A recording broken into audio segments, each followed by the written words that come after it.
This is Andy Perot for ID Boxing, and we're here in, I'm trying to think of the right place, Congleton, and I'm joined by Savannah Marshall, WBO World Middleweight Champion. Savannah, firstly, how is life? How are you doing? I'm good. I'm really good. I'm dreading this next heat wave because it's like an oven in here. I was going to say, I apologise, we've just had to turn off all the fans, so Yeah. we're not helping your case there. But obviously September 10th, the biggest fight of your professional career so far, this much touted, this much wanted rematch with Claressa Shields. Take me back to the press conference, Savannah, when it was announced. What did you make of maybe some of Claressa's comments when she looked back to the Rankin fight and she tried to suggest that she was kind of performing better than you in that fight up until the point of the stoppage, and maybe that you relied on certain things, certain attributes more so than what you should? Oh, it's just standard Claressa. I've had it for years. It's nothing new.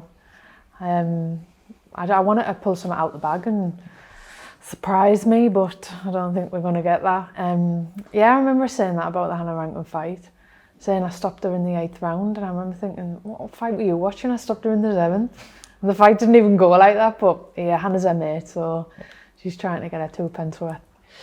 Do you see that bridging class between the opponents you face so far and Claressa? Would you say that because of how good you are, Claressa just falls into the opponents you face so far in your career? What do you mean? So would you put Claressa above everybody you face so far? I know you might think it's a bit of a silly question, but in terms of because you have such confidence in what you have. 100%. She's beat everyone she's boxed. She's got all the belts. So how can I not rank her? Do you think that she respects you? Deep down, yeah. Why would she not? Just because obviously the back and forth which have gone on over time, with this coming around finally, Savannah, was there ever a point when you felt like the fight would not happen? No, I always knew it would.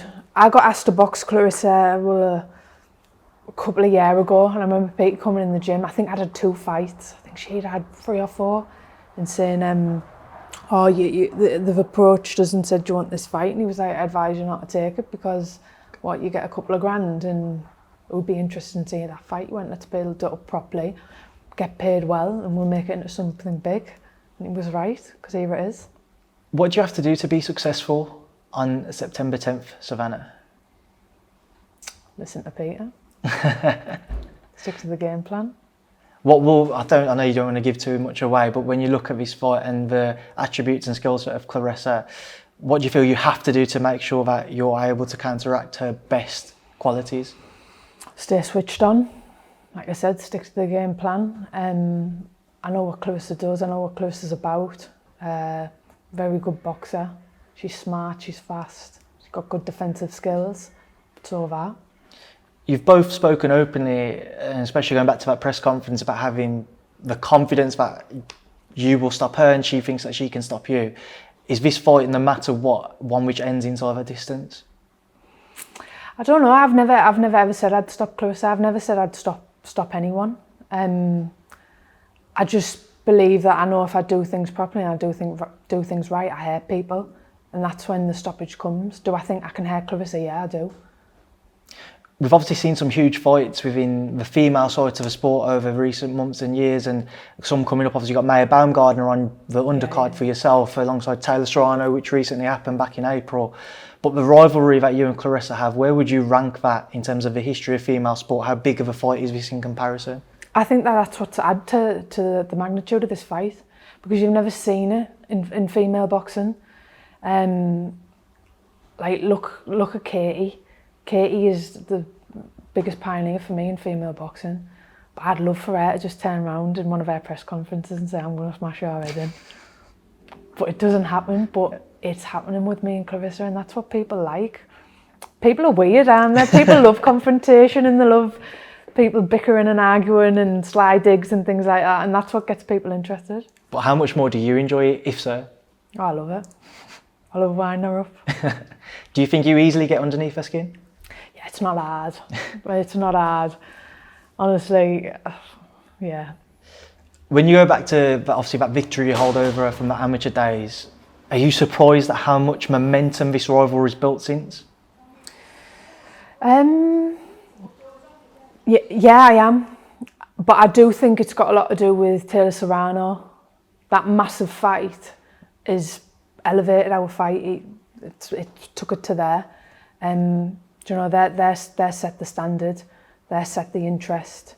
And I think this is when Sky thought, yeah, people are interested in female boxing, and this is a massive rivalry that spanned a lot of years. Two different personalities, very big different personalities. And you know, it's the Battle of the Atlantic, which makes it even more juicier. If I was Chinese and she was Australian, I would be interested. How much do you feel that the amateur win does frustrate Claressa, Savannah? I think that, like I said, if I was someone different, if I wasn't British, if I didn't have a dry sense of humour, I think if maybe I might have won an Olympic medal, whether it been a bronze or a silver, I don't think she'd be half as hacked off. But for the fact that I didn't win anything, you know, you've lost to someone who, you know, couldn't even get a bronze in 2 Olympic Games. I think that annoys her even more. Is this a fight, Savannah, which, depending on kind of how entertaining it is for fans, is something you could see happening again and maybe having a trilogy affair with Claressa? 100%, if the demand's there. But like I said to you earlier, at them high weights, the pool of women isn't there. It's not like the lighter weights where there's a couple, 50, 60, 70 girls at each weight. I think maybe at middleweight there's 30 girls. At super middle there's even less. So there isn't. This is why you know, a lot of girls have boxed the same opponents, because there isn't a lot of girls there. I mean, Savannah, with that in mind, if you're successful, you become undisputed champion. Beyond a Claressa Shields fight, what do you think is there for you? You've got Cruz Dezern, who holds the undisputed championship up at 168. Would that be the only other fight you could look at, or is anyone at 160 you still want to face him where you could hold all of the titles? We'd just have to wait and see. I couldn't make a super welter, even if I chopped my leg off. Just couldn't do it. So for me, I'd have to move up, yeah. What would it mean to you to become undisputed champion on September 10th? It would mean everything. All the blood, sweat, tears. You know, all the, when is it going to be my chance? Why am I getting a chance? Why am I getting overlooked? This is it. How much do you feel it could change your life? My life will change forever. My life will never ever be the same again. I want to touch on the introduction or potential introduction of 3-minute rounds as well, Savannah. Obviously, it's been a speaking point, a talking point for female boxing. Is it something you're open to, something you'd like to see introduced to the sport? I am open to it, yeah, but for me, speaking from a boxing fan, I think 3-minute rounds are boring, especially at championship level.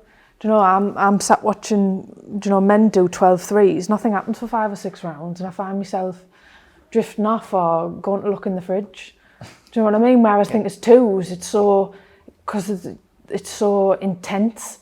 You know, you can't take a minute and a half to get into a round because you've got 30 seconds left. Yeah. So from a viewer point of view, I think 2s are more entertaining. And I think that is what has drawn people into female boxing, because it's so intense and so there's a lot more going on. It's an interesting point you raised there about kind of you feel there's more entertainment value in the 2s, because I've spoken to some female boxers in the past who have suggested that the issue that they could have with 2s is, say if you take 30 seconds, 45 seconds to warm into a round, then you've only got like a minute 15 seconds left to really force yourself onto the opponent, which is where kind of for them, they'd see more of a benefit of the introduction of another minute into a round. Do you understand that? I do, but that's just the way it is. Just like in the amateurs, women used to fight 4-2s and it used to be the old point scoring system, punch for a point. Things change, and I think when it does change to 3s, then we've all got to adapt. But until then, we've got to get accustomed to 2s and got to start fast and finish fast. Just get your thoughts on a few other topics before we do wrap this up. Michaela Mayer and Mayer-Baumgardner on your undercard. What are your thoughts on that fight? I think that's a massive fight. I think that headlines itself. So fair play to the girls for coming to England, because it's America versus America, innit? But I think at the minute there's a lot more going on for female boxing in the UK. I think they're pushing it a lot more, especially Sky Sports. So I think it's a brilliant platform and a brilliant fight, another one for the fans. You mentioned kind of Sky pushing female boxing in particular. How easy of a decision did you find it to stick with Sky and then obviously sign with Boxer when you left Eddie in Matchroom? Because you've been with Sky from day one, they obviously brought you through as a scholar. How easy of a decision did you find that? Yeah, it was. It was an easy decision for me. I think Eddie's a good promoter. But Eddie's got a lot of fighters, hell of a lot of fighters, and I was in a position where I wasn't getting opportunities that Sky were offering to give me. I mean, first fight I signed with Sky, they let me headline, which I probably would have never got with that with Eddie. Like I said, he's got a lot of fighters, so it was kind of, you know, you're one of 20, 30 women, whereas Sky, I think I'm one of 6, 7 women. So for me, and especially trying to set this fight up with Claressa, it was always the better move. Also want to touch on Terry Harper and Hannah Rankin. That fight's been spoken about for potentially happening at 154. Again, we were just speaking about that off camera. What is your take on it? Because we're seeing kind of female fighters moving up through so many weights. In her case, obviously Tasha Jonas previously as well. I think Tasha's a very good fighter. She's an exceptional fighter, and for a natural lightweight to come all the way up to super welter and absolutely dismantle a world title contender is absolutely amazing. I think it's a very tough fight for Terry. I think Terry's a very good boxer, and I think there will be spells where Terry outboxes Hannah, but I just think it's just a massive jump. It's like a stone and a half heavier, and Hannah's tough. Hannah's not going anywhere. I remember when I boxed Hannah, do you know, Hannah didn't give up. The ref had to stop the fight. And if he never, she probably would have been there for 10 rounds. So I think, do you know, when you're getting around 5, 6, 7, 8, when Hannah's still there and you've got that stone and a half leaning all over you, I think, do you know, it could be a fact where, do you know, could it be too much for Terry, or has Terry got the skills to just totally, and the speed and the footwork to totally outbox Hannah? So I'm really interested in that fight, really interested. Obviously got campmate Hughie Fury, who's just kind of back in his house now, relaxing, but still waiting for an official announcement for that rematch, for the new date rather, for the Michael Hunter fight. But when that one comes around, Savannah, how optimistic are you of Hughie's chances and for his chance to really kind of push on now in the heavyweight division? Again, I think it's another really hard fight. I think Hughie's very avoided, and so is Michael Hunter. It was like both of them really had nowhere else to go. No one else really wanted to fight them, so they're fighting each other. And I think the winner of this, it opens doors. I think there's talks of the winner fights Dan de Bar. So it's one of them fights, but again, it's a very mix of styles. Michael Hunter's not a big heavyweight. Hughie is a big heavyweight. He's awkward. So I'm really excited for Hughie. It's an opportunity again for him to totally turn his career around. I mean, just at the top of that division, you have a Joshua Uysk fight taking place very shortly as well. What's your take on that one, Savannah? Well, I've been seeing videos of Uysk and he looks huge. He looks massive.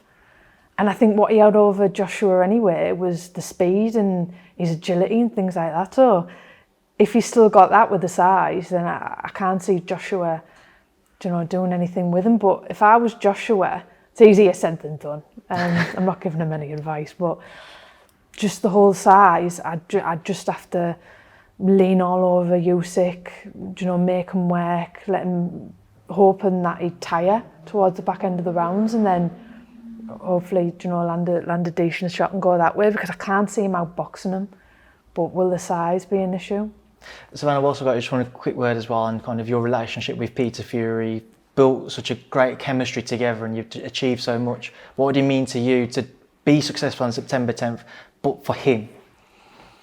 I don't know, you'll have to ask. You'll have to ask him, but what Peter has given me, what he's done for me in my life, and he's just changed my whole outlook, and he's given me something that no one else could ever give me, and nothing that money could ever buy. And I'll forever be grateful for you know, the person he's made me I am today, the boxer, everything. So, you know, I'm not just winning this for myself, I'm winning this for my team, because they put just as much hard work in as me. I mean, you know, imagine doing pads in this heat. Do you know? Does he get the recognition he deserves as a trainer? I don't think he does, but I don't think he's not the type to seek it. revel. Yeah, he's not the type to, like you said, seek all that. Do you know? I think that's not him. Right, Savannah, we will wrap that up there, and I appreciate your time. Thank you for speaking to me in ID Boxing. Good luck on September 10th. Thank you.